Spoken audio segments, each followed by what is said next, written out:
the working president. Ang dala raw ng bagong taon ay bagong pagkakataon. Ito ang panahon upang palitan ang maaring palitan at lalong paigtingin ang mga magagandang gawain. Kaya naman patuloy ang masigasig na serbisyo publiko ni Pangulong Gloria Macapagal Arroyo para sa sambayanan. Nanggaling sa Western at Northern Mindanao si Pangulong Arroyo nitong unang linggo ng 2009. Alamin natin ang tungkol dyan sa Focus.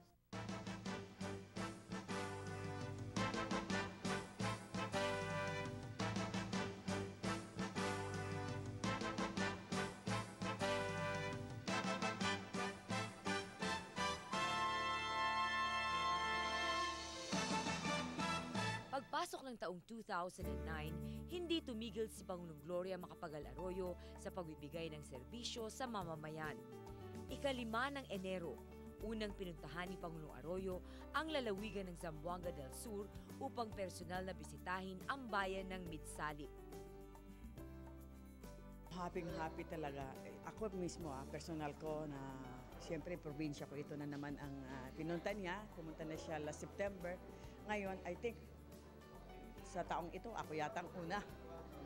Napapasalamat kami siyempre dahil when she came last September, ito yung unang bayan na sinabi ko sa kanya na kung pwedeng, may panahon ka pa, kung makapasyal ka din because this is one municipality, itong Midsalip, Suminot na hindi pa rin niya napuntahan. Pati na yung Ramon Magsaysay din na masabi ko na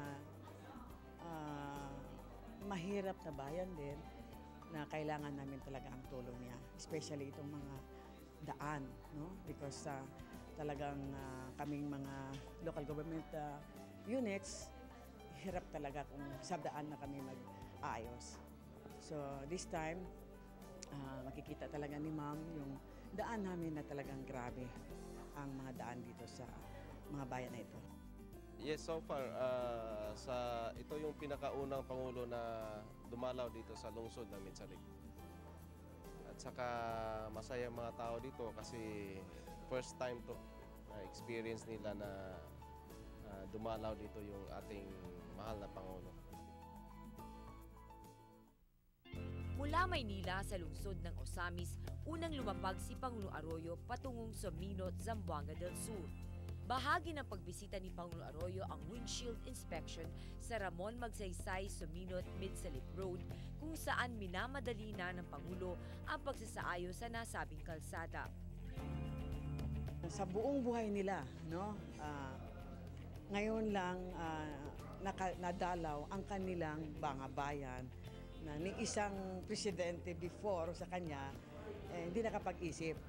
So at least this time happy sila and they're all gusto nilang makita talaga ang presidente kasi nakikita lang nila siyempre sa television lang. But this time, in person na talaga. Tsaka may mga tulong pa. Is presidente naman pag pumupunta sa iba-ibang probinsya o mga bayan, may good tidings talaga yan eh. At tsaka ngayon, tatapos na natin ng Pasko. And kami, sanay na kami ni Ma'am pag nandyan talaga, meron talagang tulong na binibigay si Ma'am. Kaya nagpapasalamat talaga kami kay Ma'am dahil sa province ko, ang dami nang naitulong ni Presidente. So far, okay naman. And then, meron kasi kaming request na dito sa daan from highway to Midsalip na sana mabigyan ng financial assistance ni Presidente. Considering dalawang lungsod, dalawang bayan yung madaanan na consider as poorest municipality in the Philippines, in our country. So, yung tulong ni Presidente talagang masaya yung mga tao dito. Nagtungo si Pangulong Arroyo sa Josefina Cerilla State College Grandstand kung saan naghihintay ang mga mamamayan ng Midsalip na sa unang pagkakataon ay nadalaw ng Pangulo ng Pilipinas.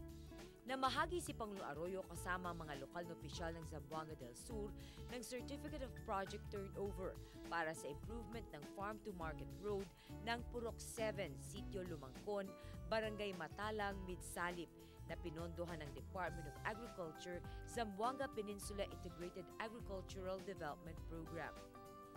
Nagbigay din ng checking nagkakahalaga ng 1.5 million pesos para sa 4 na people's organizations.